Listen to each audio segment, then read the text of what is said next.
Welcome everyone to Mental Opt Bookverse. Hi YouTube family, Imade here. We are in the month of February, the month of love. In honor of the romantic relationships out there and singles ready to mingle, I decided to dedicate this month to reviewing books on romantic relationships. My plan is to review books with substance. One book I found to be remarkable is one by psychiatrist and neuroscientist Dr. Amir Levine and psychologist Rachel Heller. The book is called Attached. The premise of this book is based on the adult attachment theory, which was pioneered by a British psychoanalyst called John Bowlby. He examined the tremendous impact that our early relationships with our parents, caregivers have on the people we become in society. This book offers insights to our attachment styles and how we are in adult romantic relationships. For my summary, I made illustrations using important lessons learned from the book. Keep in mind that I used examples in the summary for the different attachment styles, but these examples are in no way an indication of the genders linked to the styles. Each particular style is common in both gender. Before we check out the summary, please do subscribe to my channel by clicking on the button in the right hand corner and also the notification bell above. Without further ado, please check out the summary and I'll see you afterwards. We've all heard one or more of this kind of dating advice. Make him chase you. Don't be too needy.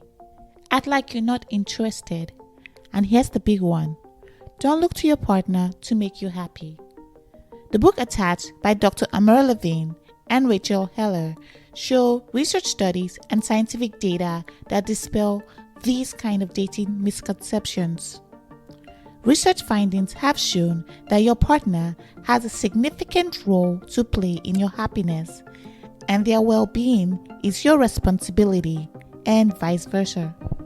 You see, the need for attachment is a normal human phenomenon. We are genetically programmed to need intimacy. This starts in our mother's womb and ends when we die. It is something we inherited from our ancestors, as they had to rely on each other for food and security.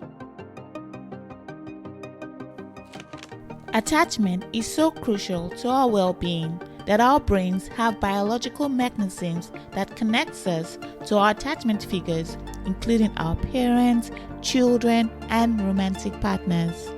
In essence, being dependent on our significant other is not a sign of weakness, but actually good for our physical and mental health. Research studies in relationship labs show how giving and getting support from partners actually reduces blood pressure in hypertensives, improves self-esteem, and overall well-being in participants that have supportive adult relationships. The converse is true for partners in non-supportive relationships. They have lower self-esteem and worsening high blood pressure. In other words, bad relationship compromises our well-being. Most people are only needy as their unmet needs. For a person to function in a healthy headspace in the world, they need to work with the dependency paradox, which is a phenomenon that states to become more independent and daring in the world, we actually need to depend on one another.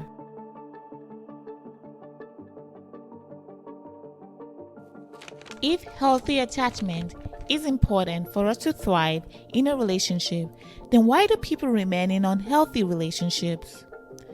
The reason is because they are unaware of their attachment styles. According to research findings, the author classified attachment into 4 categories. 1. Secure, seen in just over 50% of the population. 2. Anxious, seen in 20%. 3. Avoidant, seen in 25%. And the 4th is the less common category, the combination of avoidant and anxious, also known as disorganized, seen in about 5% of the population.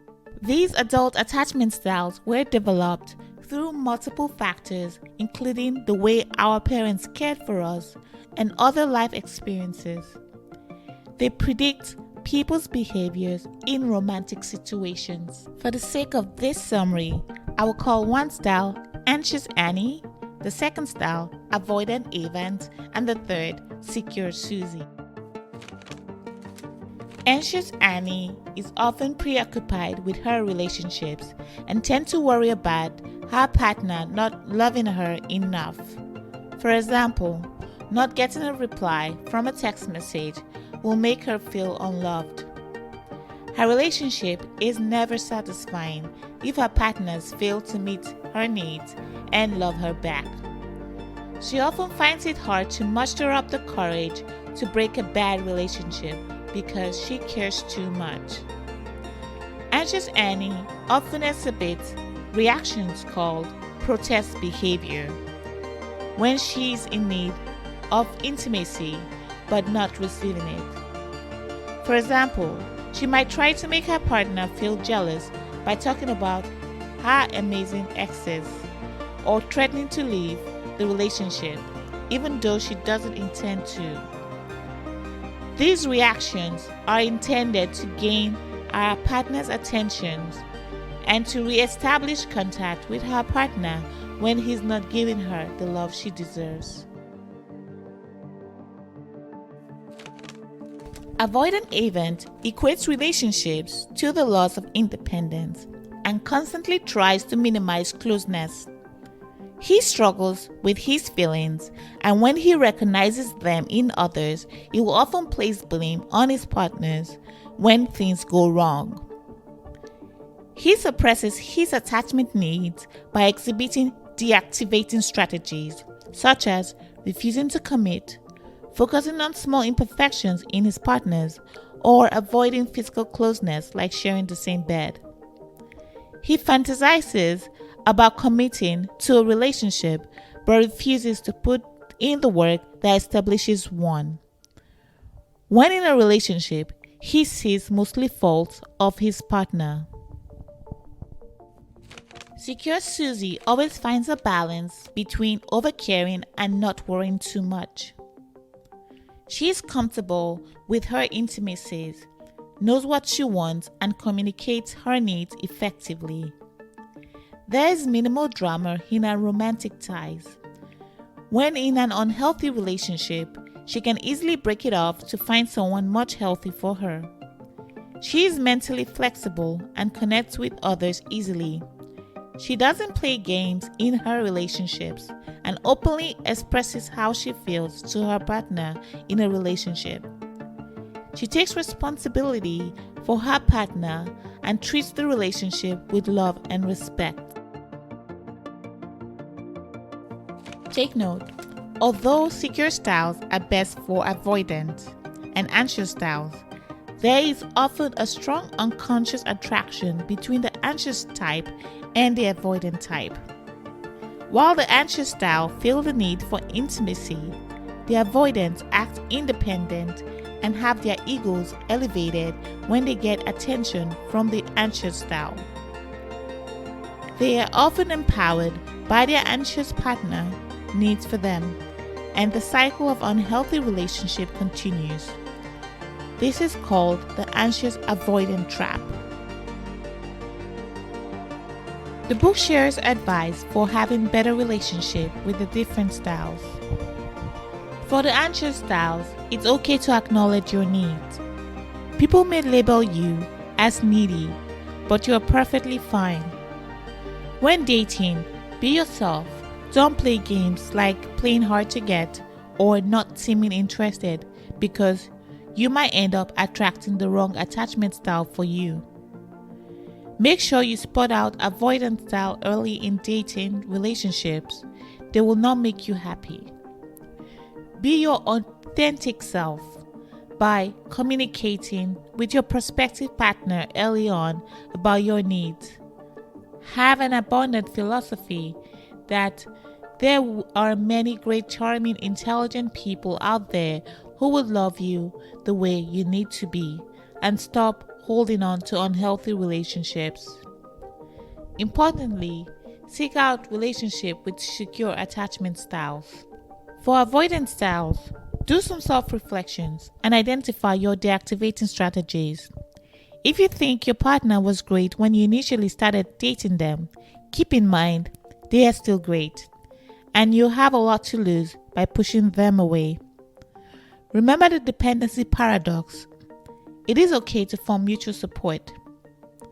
Seek out secure partners who will make you feel more secure in the relationship. Have a gratitude list and outline all you are grateful for about your partner.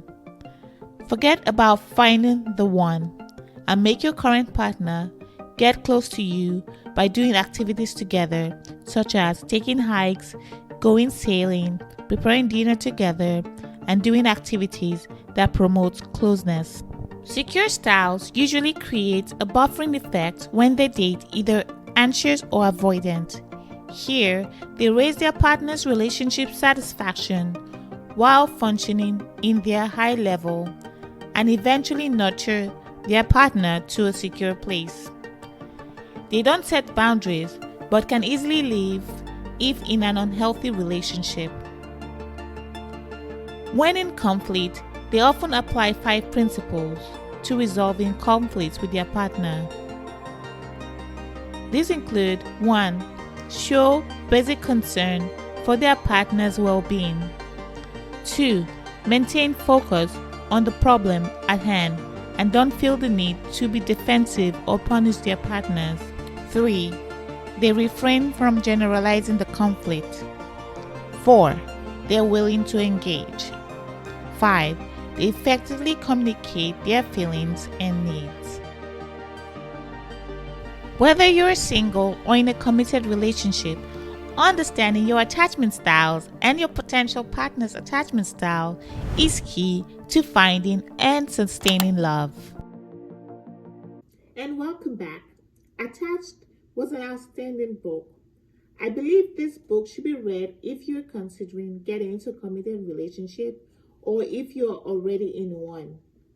One thing I loved about Attached was that it offered lots of case studies and questionnaires that we can ask ourselves and our significant others to better understand the attachment styles we have and they have. And also, if single, to help pick a better partner.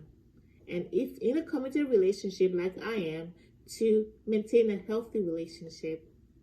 It is a very easy read. It had about 280 pages and also loaded with scientific data. So I highly recommend this book. If you enjoyed this content, please do like, share, and subscribe. Also click the notification bell. I look forward to reading your comments. Thank you so much for tuning in. Until next time, be well, my friends. And remember, keep your mental up. Bye for now.